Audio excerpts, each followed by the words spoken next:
Hello and welcome to Just One More Watch. Welcome today to something a little bit different. I'm going to compare a luxury watch to two homages at two different price points. I don't think I've ever done this before. I'm not sure if anyone else has ever done this before either. That's because I'm the only YouTube channel with their own personal Mr. X. Mr. X has bought just about Tudor's entire catalogue this year, and he has kindly loaned most of it to me for review. So can you please do me a favour and give him a follow on Instagram? I'll leave a link in the description of the video. You can admire his ridiculous watch collection and his ridiculous complaints about the food in first class airport lounges across the world. Oh, how the other half live, eh? I have to say though, that food does look pretty disgusting. Anyway, back to the watches. I've got a box fresh Tudor Black Bay Panda chrono with an approximate retail price of $5,000. Today it is going head to head with a San Martin costing around $300 and a Pagani costing less than a third of what the San Martin costs.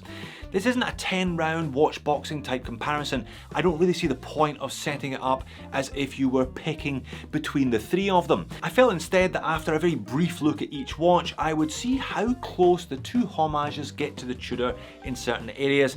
Case finish, dial and hands, the crystal, the bracelet, the lume, etc, etc. So how close to the Tudor do you get with each of the two homages, and what do you get for your money if you step up from a Pagani to a San Martin? Now, you saw the pop-up. Mr. X loaned me the Tudor, the San Martin was sent to me for free by the official store on AliExpress, the Pagani was sent to me for free by the trendy men's watch store on AliExpress. Both watches were sent for the explicit purposes of making this video. Both Chinese brands were eager for me to compare their watches with the original. I'll leave links therefore in the description of the video to each of the watches in each of their respective stores. Let's flip the camera and get on with this head to head to head. Alright, let's do this. It definitely looks like the more you pay, the bigger the box you get, which is how it should be, I suppose. Let's start with the Tudor, because let's face it, San Martin and Pagani both started with the Tudor as well, didn't they? This one was launched at the beginning of last year. It has the model reference M79360N-0002 for the Panda dial, which by the way is definitely the pick of the bunch as far as I'm concerned. Mr. X paid the princely sum of 7,220 Aussie dollars. I believe the US retail price is 5,325. I also believe that Tudor ain't too keen to give discounts these days, at least not on the Black Bay range. If I'm wrong, leave me a comment, let me know your success stories. But if one is an international jet setter, then one might be able to claim some tax back by taking one's Tudor out of the country. Just saying. Tudor claim this as a 41. I measure the diameter of this particular one at 41.4 millimeters. Thickness though is 14.7. That seems to be Tudor's go-to thickness measurement for all of their new releases, doesn't it? Lug to lug is 49.7, lug width is 22 millimeters. Sized up for Mr. X, who rather conveniently has a very similar wrist size to me, this one weighs in at 172 grams. It has 200 meters of water resistance and the crown and all three pushers are screwed down. I guess the biggest difference between these watches, apart from the small matter of originality, is the brand. The next biggest difference is the movement. The Tudor features an in-house caliber MT5813, it's automatic, it's COSC certified, and it has a power reserve of approximately 70 hours. All very, very impressive indeed. Also worth noting that the Tudor has a 5-year transferable warranty.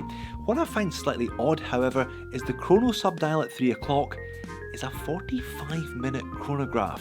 I've never seen a 45-minute chronograph before. Plenty of 30s and 60s, but never a 45. Dial and hands, and it's all lovely stuff. The dial itself is domed apparently, and they call this colour opaline. Not champagne, not white, not ivory, but opaline, don't you know. The two subdial registers are black with beveled rehautes of their own, and it's the only watch today to feature a date complication at the 6 o'clock, keeping everything symmetrical. Indices are applied, but to my eye, they look a little bit small for the dial.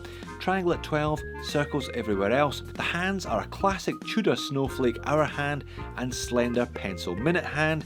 Needle chrono hand in the centre with an unloomed circular counterbalance and red arrowhead tip.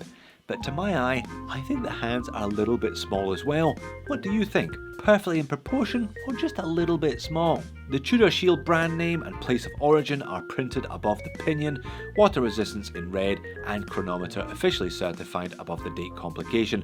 Proportions aside, it's a very good looking dial. And it may be a big boy, but it works pretty well on my average size wrist. You know, it's pushing 50 lug to lug and there's no disguising that thickness, but the female end links on the bracelet definitely help, and it's a good chunky solid bracelet, which means it balances well. Pocket shot looks pretty nice, doesn't it? Definitely has plenty of presence, and those tiny splashes of red which are noticeable just add a little bit of fun overall to the black and white colour scheme. What about the San Martin then? You don't get as nice a box, but you do get one of these plastic screw tins to help protect the watch in transit. All the warranty information, 2 years by the way, is tucked down at the bottom. These are exactly $300 at the time of writing. If you've got the patience to hang on for a sale, you'll maybe get $20 off of that. Now it seems that San Martin's photocopier was set at 95% because it looks very similar to the Tudor, but it's slightly smaller in every single dimension. I measure it at 40.6mm in diameter, bang on 14mm thick, 49 lug to lug, and they've gone for 20mm lug width. Sized up for me, this time the weight reflects that smaller set of dimensions, 150 grams, so roughly 15% lighter than the Tudor. Now the San Martin only has 100 meters of water resistance. The chronograph pushers are screwed down, but the crown is not. That's because, as advertised on the dial in red, this uses an ST19 mechanical movement. A few years ago, you would really only find that movement in the Seagull 1963. It's a Seagull movement after all. Now they're all over the place. For a mechanical chronograph under 500, this is really your only option. The register at 9 is a ticking seconds, and the register at 3 is a 30-minute chrono timer. No date on this one. All indices are applied, as is the San Martin logo. I don't think they are any bigger than the ones in the Tudor, but the fact the watch is smaller means I think the San Martin's dial actually looks more proportional than the Tudor. But the ceramic tachymeter bezel insert is actually larger than the one on the Tudor, so it looks a little out of proportion that way. And you can see the lume on those hands and indices already, I think, desperate to do its thing even in broad daylight. The dial is definitely a little more champagne than opaline, and we have the customary 2 splashes of red in exactly the same place. On wrist, the San Martin probably wears the best of the 3 from my perspective anyway. It's a bit slimmer, a bit lighter, and with a slightly shorter lug to lug. From the pocket shot you can see more shine from that large bezel insert, and again you get little flashes of the lume. There will of course be a proper lume video coming in just another couple of minutes. On to the Pagani then, the cheapest of the lot, currently on sale for $85 US. That means you could buy 62 Paganis for the price of one Tudor. But I'm not sure what you do with the other 61. The box is unspectacular, but I do like these little blue cloths. I've almost got enough now to sew myself a decent sized pair of blue curtains. But if the San Martin photocopier was set to 95, the Pagani photocopier must have been set to 90% because this one is smaller yet again. 39.5mm in diameter, 13mm thick, a lug to lug of 48, again 20mm lug width.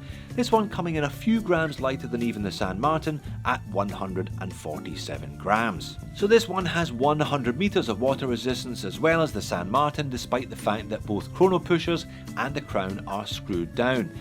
Now for your $85, the Pagani is only part mechanical, as it features a Seiko VK64 Mecha Quartz movement. That's the one with the 2 subdials, no date and no ticking second hand. Some people are going to be into that, some people aren't.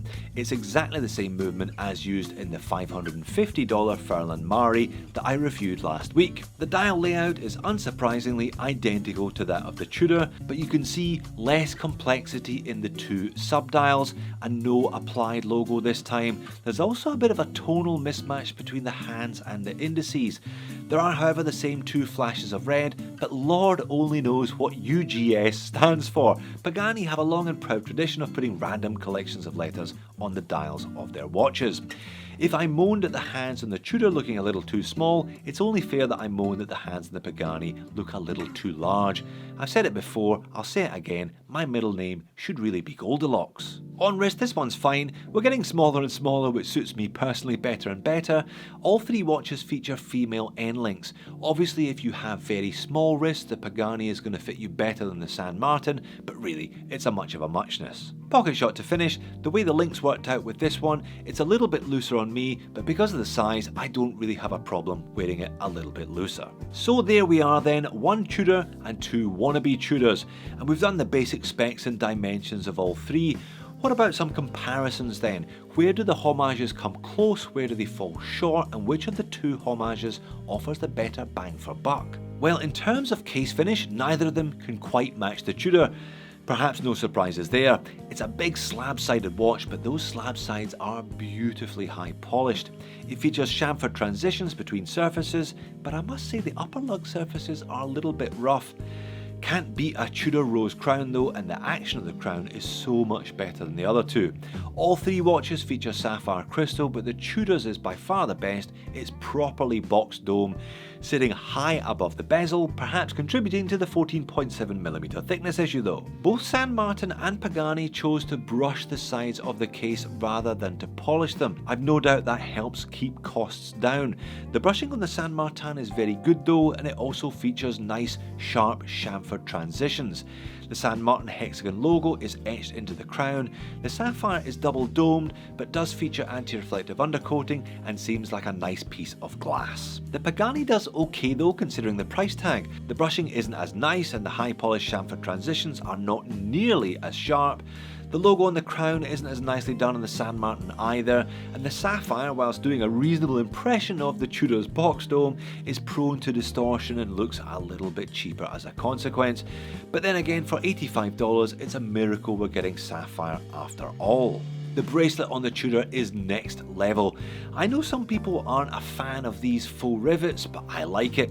4 Oris Diver 65 are testament to that. The bracelet finish is beautiful, and the clasp, which has the Tudor shield in the fold over and the whole shape of the clasp echoes the Tudor shield, is gorgeous to look at and a pleasure to use.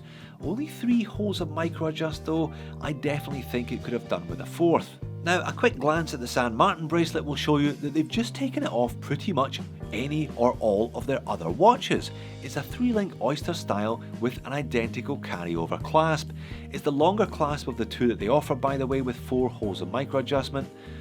Overall, I give the bracelet a strong 7 out of 10 in the context of a $300 watch anyway, but San Martin get no points at all for just pulling a bracelet from the parts bin and not even trying to emulate the riveted look. Pagani, bless them, have gone all in on rivets, and believe it or not, it's a proper 5-link bracelet. Those little high polished riveted end pieces are independent. As a consequence, it's one of the nicest bracelets I've seen on a Pagani so far. The clasp sadly is just the same as all of their others. It's not actually awful. Pressed upper, milled lower, double pushers and 3 holes of adjustment. But Pagani, why the f*** do you insist on fitting a pointless diver's extension to watches that will never ever dive? It's the weakest point in the bracelet, it's the weakest point in the whole watch, and what hurts is that it was completely unnecessary. What about the lume though? I dropped a couple of hints earlier on, and you can see as soon as I turn the lights out which of these 3 watches has the best lume. I'll give you a clue, it's not the one costing over $5,000 US. It's not the one costing $85 either. Pagani never fails to underwhelm with their lume, and my whelm was truly undered here. Do you know what? Tudor's lume is really underwhelming also. This is a dive chrono, it should have much better lume than this. When I turn the speed up, you can see the Pagani shuffles off into a corner quite quickly, and you can see that by the end of the 20 minutes, the Tudor has shown itself up to be a real disappointment. The $300 San Martin, the clear winner here. So where does that leave us then? The Tudor is obviously an original design, it has a great movement and a great brand name on the dial.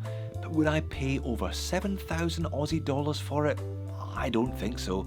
Too thick, slightly odd proportions and some obvious corners cut on a watch that really, for the price they're charging, shouldn't have any cut corners. But if you don't have or don't want to spend that much money on a Tudor anyway, but you like this look, should you buy the San Martin or the Pagani? Well, there are pros and cons to both, to be honest. The San Martin looks best, the lume is insane, and the dial, hands, case and crystal are all noticeably better than the equivalent components on the Pagani. But they phoned in the bracelet, and the ST19, as nice as it is, wouldn't really be my choice if you were running this one as a daily. The movement architecture is now 80 years old.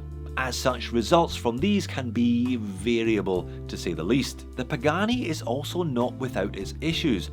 It's significantly yet inexplicably smaller than the Tudor. Why do a copy if you're going to change the most fundamental aspects of the original design? And the divers extension should just not be anywhere near this or any other watch in Pagani's range. The San Martin is undoubtedly better, but the Pagani pulls off the Tudor look for well under $100, and if you've got a big collection, you'll be thankful you don't have to wind and set it every time you want to wear it. So there you have it. If you fly first class and complain about the food, buy the Tudor. If you fly economy and bring your own sandwiches, buy the Pagani. If you like this David versus Goliath format, I have compared Paganis to both Rolex and Omega in the past. Why don't you check out one of those two videos? Thanks for watching this one. I hope to see you again soon.